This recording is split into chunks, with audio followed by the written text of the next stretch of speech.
Саламатсыңдар ма балалар, жағдайлар қалай, жақсысыңдар ма, аман есенсіңдер ма? Енді сабағымызды бастамас бұрын топқа бөлініп алайық.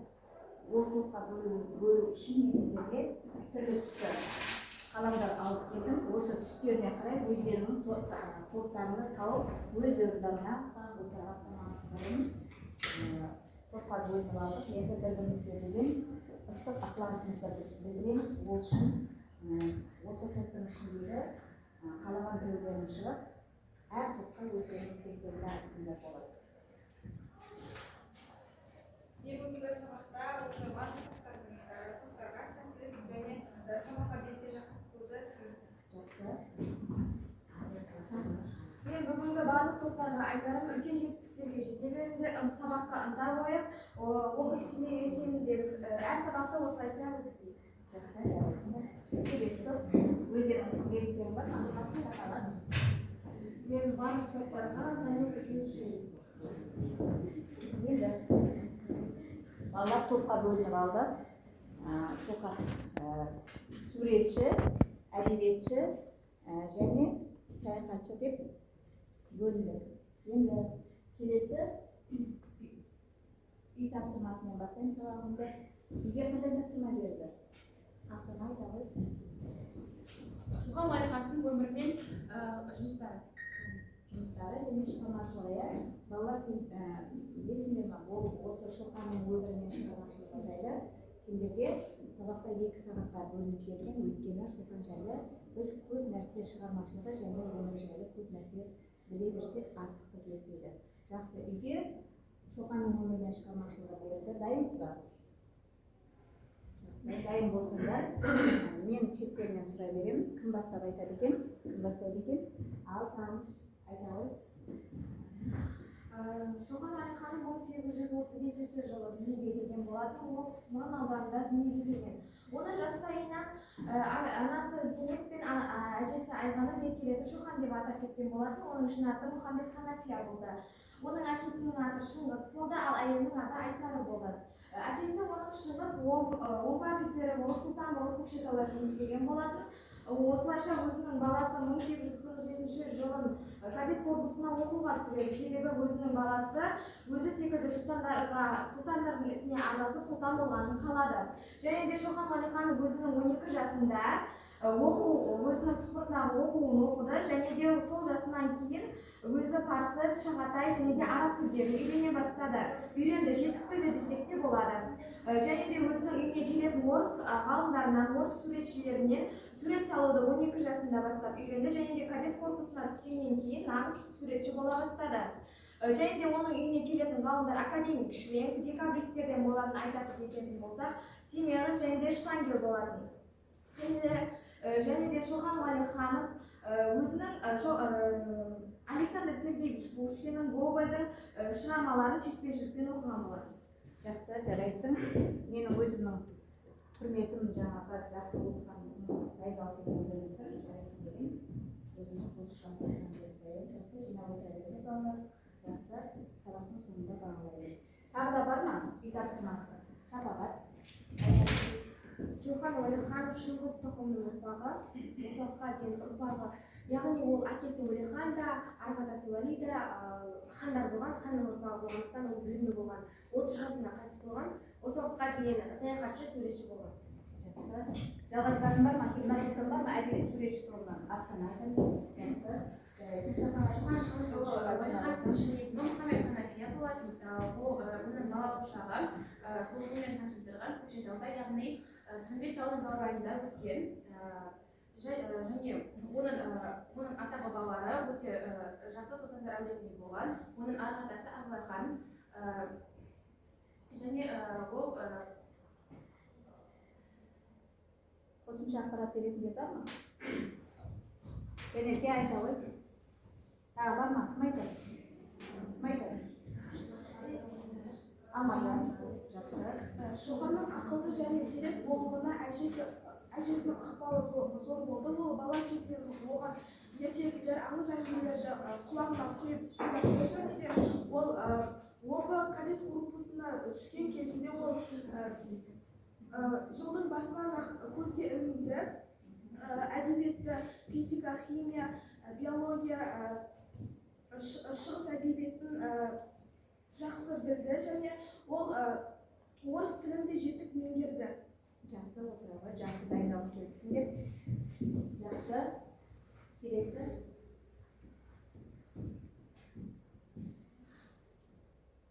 Балалар, бүгінгі біздің жаңа сабағымыз кешегі өткен сабақтың жалғасы Шоқан Уәлихановтың өмірі мен шығармашылығы жайлы жаңа сабақты бастаймыз. Бастамас бұрын мен сендерге өзімнің қысқаша Шоқан жайлы айтып беремін. Шоқанның сендер 1835 жылы Қостанай облысының Құсмердің бекетіндегі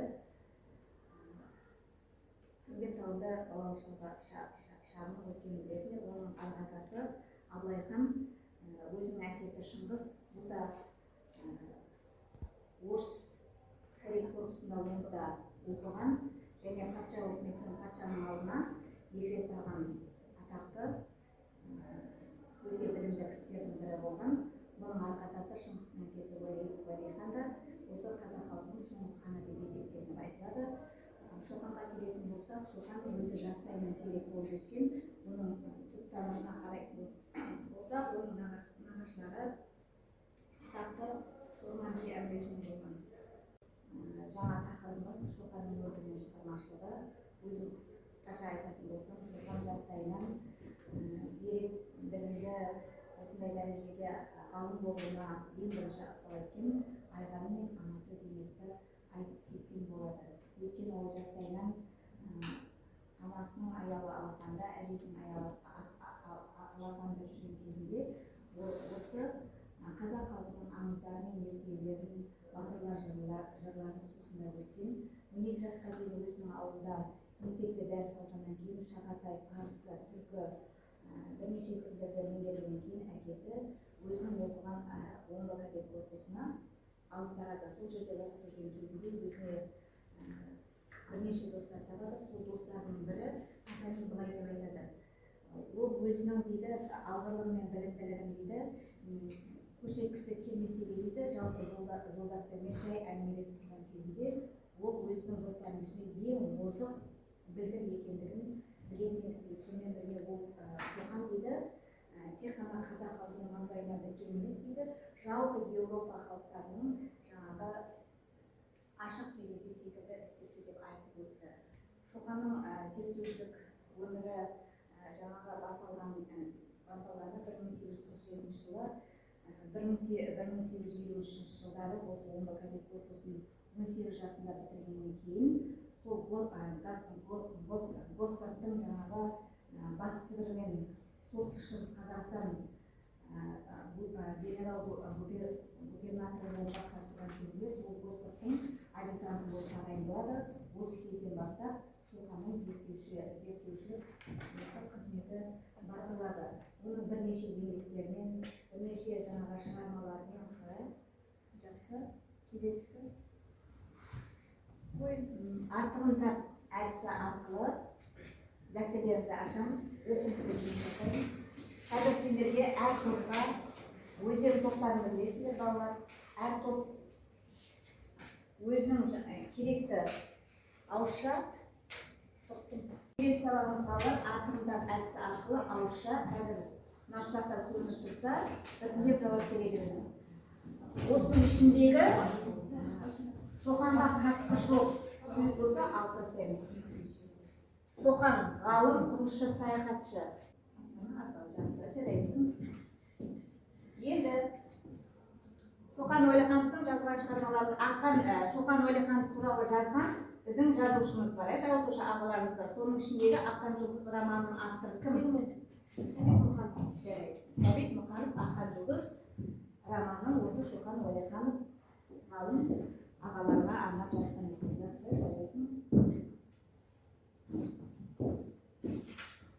Балалар, келесі әдісіміз. Балалар, енді келесі ойлан жұптас бөліс әдісі арқылы өздерің жұптас орындайсыңдар ма, жеке орындайсыңдар ма, дәптерлеріңді аша алыңдар.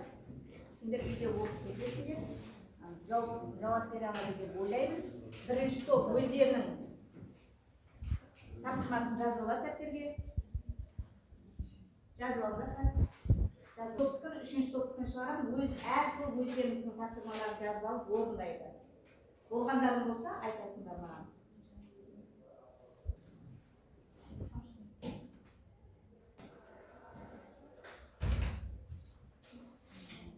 Балалар тапсырманы орындап болғандарың болса, осы топтардың ішінде орындап болғандар бар ма? Жақсы.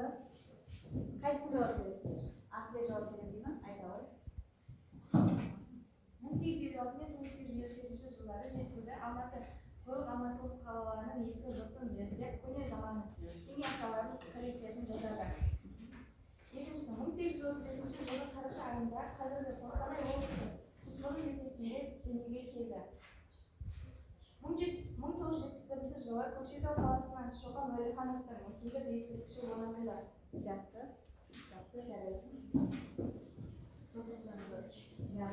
Екінші топ пен үшінші топтан дайындарың бар ма?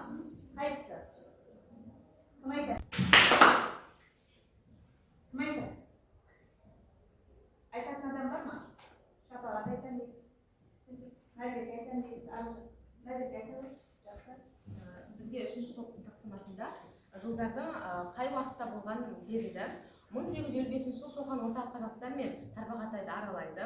1854 жылы Батыс Сібір мен Қазақстанның солтүстік аймағын басқарған генерал Гасфордтың адъютанты болып сайланады. 1842 жылы едіге туралы аңызды жазады. Жақсы. Екінші топ. Болыңдар ма? Суретші тобы. Бар ма? Дайындарың бар ма? Дайындарың бар ма? Үшінші топтан дайын бар ма? Болыңдар ма? Жақсы, кім айтады? Нұржан айтады деймін, жақсы, Нұржан айтады ғой. Көкшетау қаласында Шоқан Уәлихановтың мүсіндік ескерткіші орнатылды. Шоқан Уәлиханов 1853 жылы омбы кадет корпусын бітіреді. 1861-1862 жылдары Санкт-Петербург университетінің тарих филология факультетінде дәріс тыңдаған.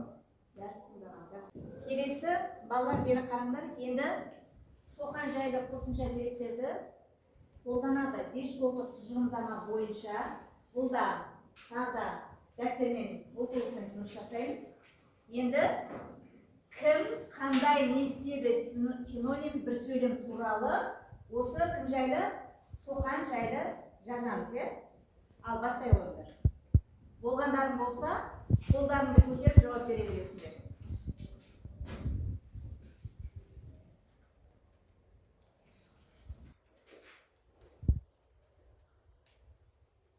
Балалар тұжырымдама бойы 5 жолдық тұжырымдама бойынша тапсырмаларды орындап болсаңдар, қолдарыңды көтере алыңдар. Әлбек айта ғой. Шоқан кім? Шоқан қандай суретші, ғалым, әдебиетші, зерттеуші? Жақсы, не істеді Шоқан? Аружан. Зерттеді, саяхат жасады, аралады. Жарайсың, жақсы. Енді синоним бойынша кім сөйлейді? Бағдәулет сөйлейді. Жақсы, Жұлдызжан дала ғой. Зерттеуші, ғылым, алғашқы тұңғыш, атақты, белгілі, танымал, әйгілі. Синоним деген мәндес сөздер, мағыналар. Жақсы, сөйлемді кім құрап болды? Кім айтады? Бар ма? Сен айтасыз. Біз сөйлеміз. Шоқан Уәлиханов қазақтың тұңғыш әскери ғалымы. Жақсы. Жақсы, жарайсыңдар балалар. Сабаққа қатысуларың өте керемет. Келесі кім жылдам әдісі бойынша ауызша сұраққа жауап береміз, шұғыламаймыз. Жақсы. Қолдарыңды көтеріңдер, мен бір-бірден сұраймын. Жақсы, сөйлемеген Мадина айта ғой. Шоқанның әкесінің аты кім? Жақсы, отыра ғой. Шоқанның орыс досы. Бірнеше достары бар, е? Кім сөйлемеді? Азер айтамыз. Достоевский тағы да? Потанин. Жақсы. Шоқанның арқатасы. Кім айтып береді? Амаржан. Абылайхан. Жақсы. Шоқан зерттеген қырғыз жыры. Назерке айтам дейді. Шоқан зерттеген қырғыз жыры ол Манас. Манас. Шоқанның Қашқарға барғандағы есімі. Кім айтады? Ақсан айтам. Әлімбай. Жарайды. Әлімбай екен. Келесі Шоқанның шешесінің аты Бағдәулет. Зейнеп Шорманова. Атақты Шорманбегім қызы екен. Жақсы, жарайсыңдар. Керемет. Келесі ой толған балалар бүгін сабаққа қатысуларының көңіл күйлерін қандай? Бүгін біз кімді білдік? Кім туралы жадыңызға түйдік? Біртіндеп айтып шығайықшы. Жақсы, Ақзира айтам дейді ма? Ақзира айта ғой. Қандай? Мен бүгінгі сабақта Шоқан Уәлихановтың өмірі мен шығармашылығы туралы, оның қандай тақырыптардағы зерттеген туралы, және де оның өлеңдерді 5 топқа бөлгені туралы білдім. Оның ішінде ол қайым өлең, қара өлең, өлең және жоқтау және жыр болып бөлінді. Және де Шоқанның көптеген елдерге саяхат жасап, бұл елдердің мәдениеті мен тұрмысы туралы өзінің шығармаларын жазған және ғылыми әскери орындарда істегенін білдім. Өте жақсы, жарайсың, өте жақсы. Жақсы, тағы айтатын бар ма Шоқан жайлы? Естеліктері, саяхаты жайлы, шығармалары да, әдебиетін білдік, енді зерттеушілігі жайлы. Қай зерттеу жасады? Кімге саяхат жасады? Қай жақ, қай қалаларға саяхат жасады? Ең атақты саяхат жасаған жерлерін атаймыз ба? Кім айтады? Сағыныш айтам дей ма, Ақсана ма? Ақсана. Айта ғой, қайда? Оның ең атақты саяхат жасаған жері ол Қашқар, және ол ең алдымен орталық Қазақстаннан бастады, Жетісу, Тарбағатай. Жақсы, тағы да қайда? Қандай шығармаларын білеміз? Қандай шығармаларын білеміз? Қандай шығармалар бар? Шығармалар кім айтады? Қандай шығармалар бар? Жақсы, айта ғой. Мен Шоқан Уәлихановтың қырғыздар туралы жазбалар, Ысқөлге сапар және жоңғарлар очеркті деген шығармаларын Қосымша айтатындар бар ма тағы да? Тәңірі дегені бар, Тәңірі Құдай деген шығармасы бар. Менің білетіндерім Абылай және де қырғыздар туралы жазбалар және де Сықол күнделігі. Жақсы, жарайсың. Суретшілігі жайлы кім айтады балалар? Суретшілігі жайлы. Ол ойы тағы да. Жақсы. Сағыныштан басқа бар ма айтатын? Қандай сурет салды? Қанша жастан бастап сурет сала бастады? Қандай сурет салды? Айта ғой. Ақбер, қанша жастан бастап сурет сала бастады? Амажан? Ол 12 жасынан сурет сала бастады және орыс зерттеушілерінің арқасында соларға еліктеп салды және де оның 150-ден астам жәдігерлері сақталған. Жақсы. Жақсы, 12 жасынан бірге мынау Шоқан Уәлиханов өзі қайтыс болған кезінде 1865 жылы қайтыс болған кезінде тек қана қазақ халқы ғана қайғырып қана қойған жоқ, сонымен бірге орыс халқы, соның ішіндегі достары және ұстаздары қайғырды. Неге? Өйткені қайтыс болғаннан кейін 1934 жылы Современник журналына бірнеше шығармалар жазды және өзінің жаңағы жерленген жеріне барып, өздері жиналып барып, алтын емелге барып, ескерткіш орнатты. Сонан кейін барып жинақтап, өзінің артында қалған үлкен мұрасын жинақтап, Веселовский үлкен мақала жазды. Бүгінгі сабаққа өз мәресіне жетті деп ойлаймын. Енді сендерді бағалайтын болсам, смайликтер арқылы байқағым келіп отыр. Бүгін көзге көрініп, жүзден жүйрік озған оқушыларымыз бар. Оларды смайликтер арқылы бағалағым келіп отыр. Жұлдызшаларды бірнеше жұлдызшалар бердім. Бүгін көзге түскен Ақмаржанға жарайсың, керемет, алдағы уақытта Шоқан атаң сияқты сен де ғалым бол деп тілек айтқым келеді. Сағынышын айтқым келеді. Шоқан ата сияқты зерттеуші ғалым бол, саяхатшы бол, ізін жалғастырушы шәкірттері бола біліңдер деген келеді. Ақсүйектерге келеді.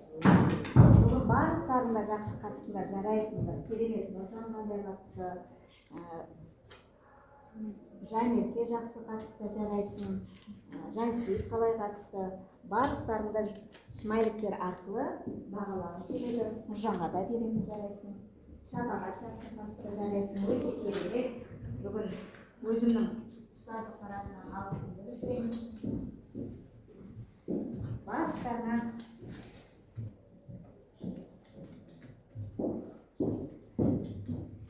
әлбетте смайликті бергім келіп отыр.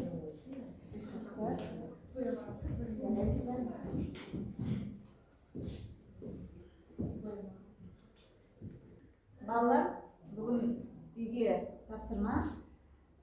Егер мен ғалым болсам деген тақырыпта Шоқан Уәлиханов жайлы эссе жазып келесіңдер.